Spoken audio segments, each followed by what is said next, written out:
પાણીની પારાયણ શરૂ થઈ ગઈ છે। ટેન્કર મુક્ત ગુજરાતના દાવા પોકળ સાબિત થઈ રહ્યા છે। ઉત્તર ગુજરાતના ગામની વાત કરી રહ્યા છે। પાટણના ગામમાં જોવા મળ્યા છે ટેન્કર રાજના દ્રશ્યો। સાંતલપુરના જાખોતરામાં ટેન્કર રાજ છે।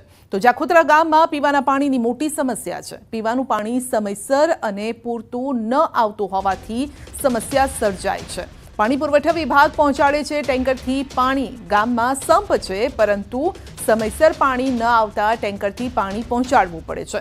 ગામની સ્થિતિ એવી છે કે આ દ્રશ્યો પરથી સમજી શકાય છે। તો ટેન્કર પહોંચે તે પહેલા જ ગ્રામજનો બેડલા લઈને વાસણો લઈને કતારમાં ઊભા રહી જાય છે। ટેન્કર પહોંચતા જ જાણે કે લૂંટના દ્રશ્યો જોવા મળે છે। આ ગામમાં પાણીની સમસ્યા આજની નથી, છેલ્લા 25 વર્ષથી છે। જો પીવાનું પાણી ન મળતું હોય તો આપ સમજી શકો છો કે સિંચાઈનું પાણી એટલે કે ખેતીલાયક પાણી કેવી રીતે મળે।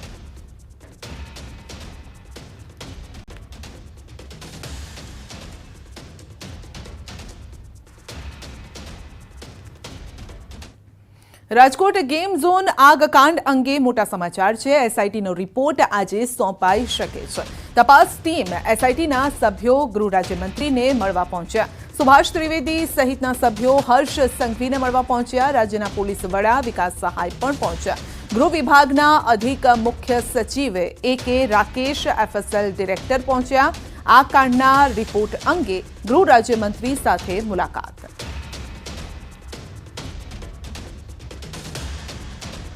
તો ગેમ ઝોન આ કાંડ અંગે મોટા સમાચાર છે। એસઆઈટી રિપોર્ટ સોંપી શકે છે। એસઆઈટીના સભ્યો ગૃહ રાજ્યમંત્રીને મળવા માટે પહોંચ્યા છે અને આ રિપોર્ટ સોંપશે। તો રાજકોટમાં ગેમ ઝોનમાં આગ લાગી હતી, જ્યાં કેટલાક લોકોના મોત થયા હતા।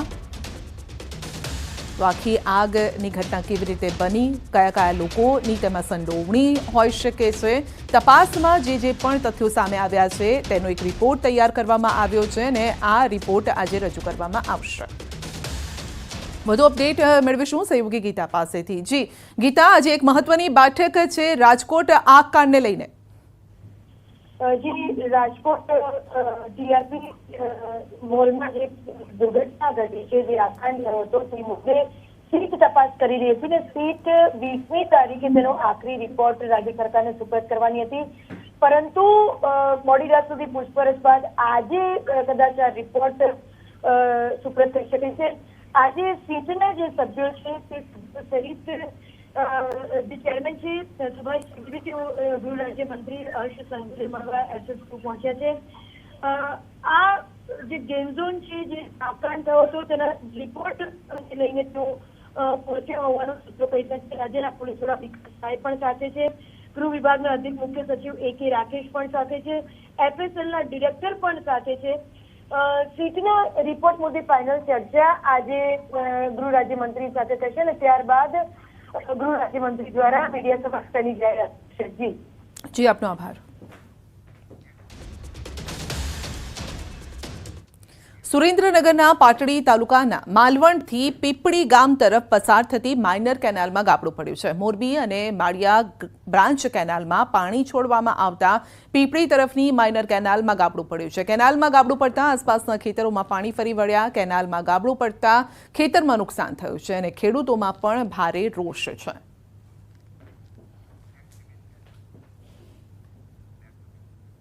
સુરતના લિંબાયત ગોડાદરા બ્લાસ્ટમાં એકનું મોત થયું છે। બ્લાસ્ટમાં સારવારમાં 18 વર્ષીય યુવતીનું મોત થયું છે। સ્મીમેર હોસ્પિટલમાં સારવારમાં યુવતીનું મોત થયું છે। ઘટનામાં ઘાયલ 3 લોકો સારવાર હેઠળ હતા।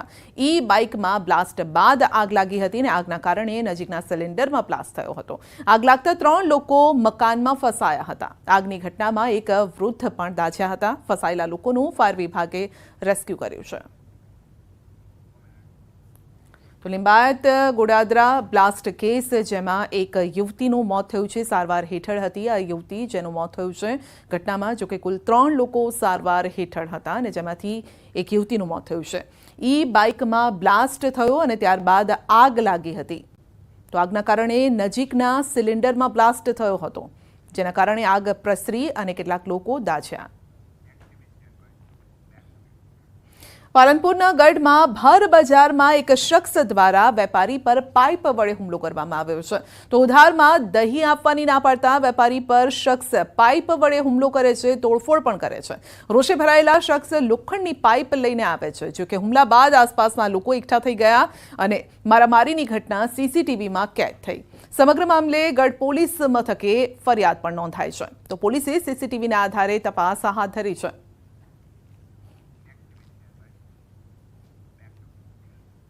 પંચમહાલમાં નીટ પરીક્ષા કૌભાંડમાં સૌથી મોટો ખુલાસો થયો છે. ગોધરા સેન્ટરથી પેપર લીકની વાત અફવા સાબિત થઈ છે. ગોધરા પોલીસનું નીટ પરીક્ષા કૌભાંડમાં મોટું નિવેદન. નીટ પરીક્ષા પેપર ગોધરાથી લીકની વાત ખોટી છે. ગોધરા સેન્ટર પરથી કોઈ પેપર લીક નથી થયું. ગોધરા પોલીસના મતે આરોપીની જામીન અરજીનો કોર્ટમાં પોલીસે વિરોધ કર્યો છે અને જામીન નહીં આપવા માટે પોલીસે મજબૂત પુરાવા પણ રજૂ કર્યા છે તેવો દાવો પોલીસનો છે. નીટની પરીક્ષા બાબતે એની અંદર ક્યાંય પેપર લીક થયું હોય કે ફૂટ્યું હોય એવી કોઈ હકીકત આજ દિન સુધી સામે આવેલ નથી. એ તદ્દન હકીકત ગોધરા ખાતેની એક ખોટી છે. એક સલાહ છે કે આવી અફવાઓથી દૂર રહેવું અને એને માનવી નહીં. આવી કોઈ હકીકત તપાસ દરમિયાન આજ દિન સુધી સામે આવેલ નથી અને આવી કોઈ હકીકત બધાનું ધ્યાન પર આવેલ નથી. તો નકલી કચેરી, નકલી એને હુકમ અને હવે નકલી કર્મી. દાહોદમાં નકલી સરકારી કર્મીનો વિડીયો વાયરલ થયો છે. લીમખેડા તાલુકા પંચાયતનો આ વિડીયો છે જે વાયરલ થઈ રહ્યો છે. અગાઉ દાહોદમાં નકલી કચેરી અને નકલી એને હુકમનું પ્રકરણ બહાર આવી ચૂક્યું હતું અને હવે નકલી કર્મચારીઓ સામે આવ્યા છે. લીમખેડા તાલુકા પંચાયત કચેરીની બાંધકામ શાખામાં સરકારી કર્મચારીઓની જગ્યાએ બિનઅધિકૃત વ્યક્તિઓ બેઠા હોય તેવો વિડીયો વાયરલ થયો છે. તાલુકા પંચાયતની બાંધકામ શાખામાંથી થાય છે કરોડો રૂપિયાના વિકાસના કામ. બાંધકામ શાખામાં કેટલા સમયથી આવા બિનઅધિકૃત વ્યક્તિઓ કરે છે કામગીરી તે તપાસનો વિષય છે.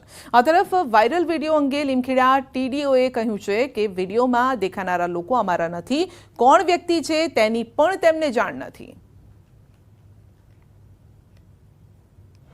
વિડીયો તાલુકા પંચાયત લીમખેડા ખાતેનો જે વાયરલ થયો છે તેમાં હકીકત એ છે કે આવા કોઈ કર્મચારી અહીંયા કામ કરતા નથી અને બાંધકામમાં કેવું કે બિલોને એવું લઈને લોકો આવતા હોય છે એટલે કોઈ માણસો બેઠા હશે અને કોઈ માણસે આવતા વિડીયો ઉતારીને આવતા ખોટી રીતે ફેલાવેલો છે. બાકી આવી કોઈ હકીકત છે નહીં અને આવા કોઈ કર્મચારી અહીંયા આવતા હોય તો એમ જે વિડીયો ઉતારનાર વ્યક્તિએ તરત ધ્યાન દોર્યું હોત તો એક જ ખ્યાલ આવતો, પણ અત્યારે તો વિડીયો ક્યાંનો છે કંઈ ખ્યાલ આવતો નથી. વિડીયોમાં જોઈને કોઈ એવું કંઈ ખ્યાલ આવતો નથી કે કોઈ કર્મચારી છે કે કોણ છે. એટલે હાલ આ તો હું તો વિડીયોમાં જોઈને જ કહી કે આ કોઈ કર્મચારી તો નથી જ અને આવા કોઈ કર્મચારી એ કામ પણ કરતા નથી.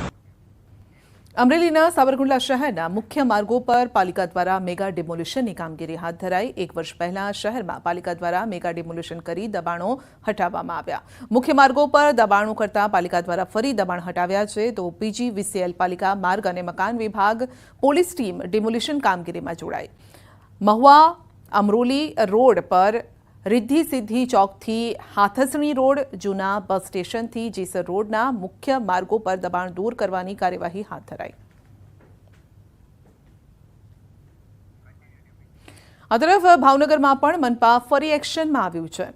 મહાનગરપાલિકાના એસ્ટેટ વિભાગ દ્વારા સુભાષનગર વિસ્તારના કંસારા કાંઠે આવેલા ગેરકાયદેસર બાંધકામ હટાવ્યા છે. તો કંસારા કાંઠે આવેલ અનેક ગેરકાયદેસર નાના મોટા મકાનો પર બુલડોઝર ફરી વળ્યું. એસ્ટેટ વિભાગ દ્વારા છેલ્લા ઘણા સમયથી દબાણ હટાવવાની કામગીરી ચાલી રહી છે.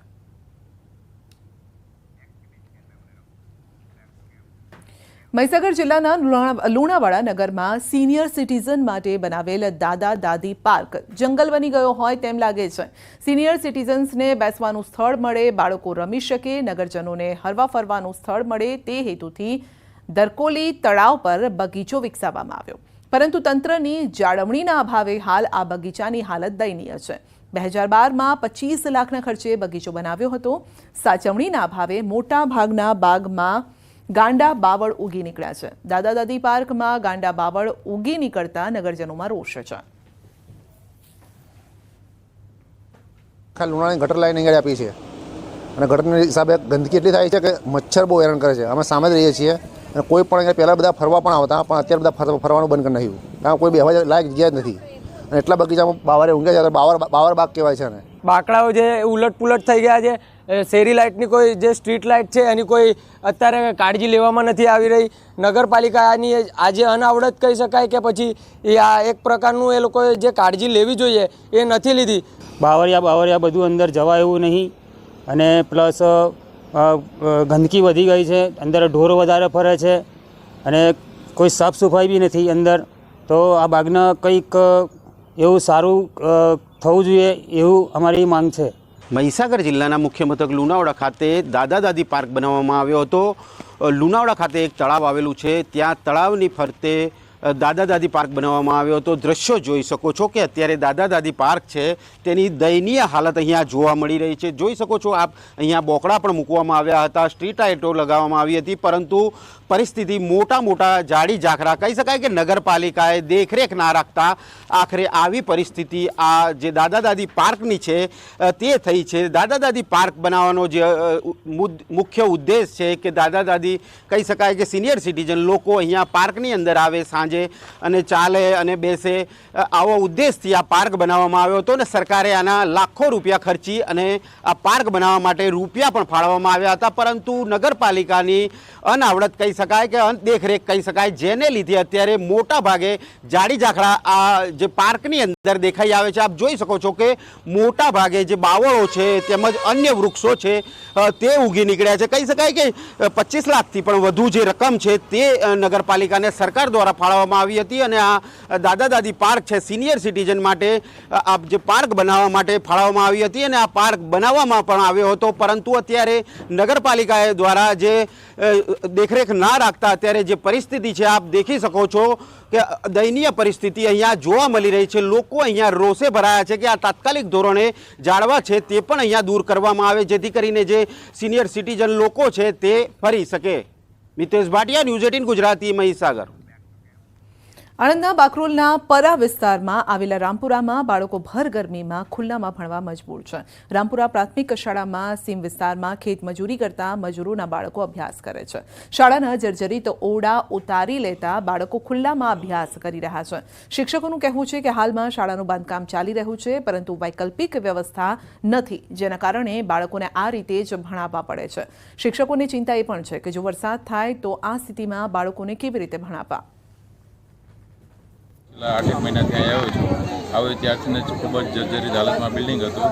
બિલ્ડિંગ પડી ગયેલું છે, નવું બિલ્ડિંગ મંજૂર થઈ ગયેલું છે અને અત્યારે બાળકોને બેસાડવામાં ખૂબ જ તકલીફ છે અને આચાર્યશ્રી દ્વારા વારંવાર રજૂઆત કરવામાં આવેલ છે, પણ ઝડપથી કોઈ યોગ્ય નિકાલ આવેલ નથી. તો તંત્રને નમ્ર વિનંતી કે બાળકોને બેસવા માટે યોગ્ય વ્યવસ્થાનો ઝડપથી ઉકેલ લાવવા આ પ્રયત્ન કરવામાં આવે. શાળા શરૂ થાય એ પછી બાળકોને બેસવાની વ્યવસ્થા શું કરીશું અહીંયા, કારણ કે 2 વર્ગો જે નવા પાછળ જોઈ રહ્યા છો એ 2 વર્ગોમાં શાળાનો બધો સામાન મૂકેલો છે. હવે મારે 181 બાળકો છે, મારે આટલા બધાને વરસાદમાં ક્યાં બેસાડવા? તો મને બેન થશે પણ હજી કોઈ વ્યવસ્થા થઈ નથી. તો મારે હવે આ બધા બાળકોને વરસાદ પડશે તો ક્યાં લઈને જવા? વાલીઓની પણ એ રજૂઆત છે કે બેન તાળાબંધી કરીએ